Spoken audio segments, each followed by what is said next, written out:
കൊച്ചിയിൽ വിദ്യാർത്ഥികൾക്ക് കഞ്ചാവ് കൈമാറുന്ന ഇതര സംസ്ഥാനക്കാരൻ പിടിയിൽ 3 കിലോ കഞ്ചാവുമായാണ് പിടിയിലായത്.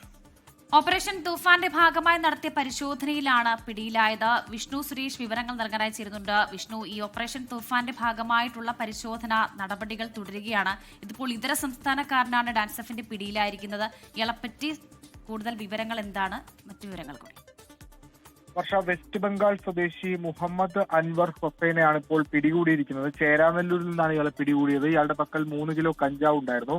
അതിനും അപ്പുറത്ത് ഇയാളുടെ ഫോൺ കേന്ദ്രീകരിച്ച് നടത്തിയ പരിശോധനയിൽ ഇയാൾ ഈ കഞ്ചാവ് വിൽപ്പന നടത്തുന്നത് വിദ്യാർത്ഥികളെ കേന്ദ്രീകരിച്ചെന്നാണ് ലഭ്യമാകുന്ന വിവരം. പ്രത്യേകിച്ച് 15 വയസ്സ് 17 വയസ്സൊക്കെയുള്ള വിദ്യാർത്ഥികൾ, 10ാം ക്ലാസ് വിദ്യാർത്ഥികളൊക്കെ കേന്ദ്രീകരിച്ചായിരുന്നു ഇയാളുടെ വിപണനം എന്നാണ് ലഭ്യമാകുന്ന വിവരം. സ്കൂൾ പരിസരങ്ങളിലും അതോടൊപ്പം തന്നെ അത്തരം വിദ്യാർത്ഥികളുള്ള ചേരാനെല്ലൂർ വടുതല മേഖലകളിലൊക്കെ വിൽപ്പന നടത്തുന്ന ഒരാളാണ് ഇയാൾ എന്നാണ് ഡാൻസാഫിൽ നിന്ന് ലഭിക്കുന്നത്.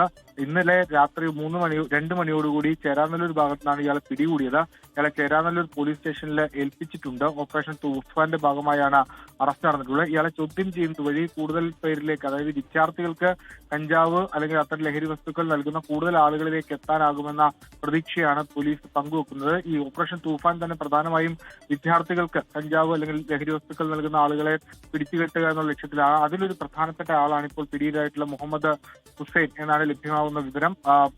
കൊച്ചി ഡാൻസ് ഓഫ് അതോടൊപ്പം തന്നെ ഡാൻസ് ഓഫിന്റെ നേതൃത്വത്തിലാണ് ഇപ്പോൾ ഈ പ്രതിയെ പിടികൂടിയിട്ടുള്ളത്.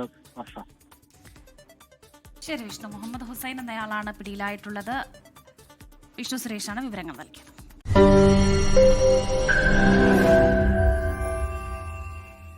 ലോകത്തെവിടെയായാലും ഏത് സമയത്തും 24 വാർത്തകളും ഓഗ്മെന്റഡ് റിയാലിറ്റി പാക്കേജുകളും എക്സ്പ്ലെയിനറുകളും വിശദമായി കാണാൻ ഞങ്ങളുടെ യൂട്യൂബ് ചാനൽ നിങ്ങൾക്ക് സബ്സ്ക്രൈബ് ചെയ്യാം.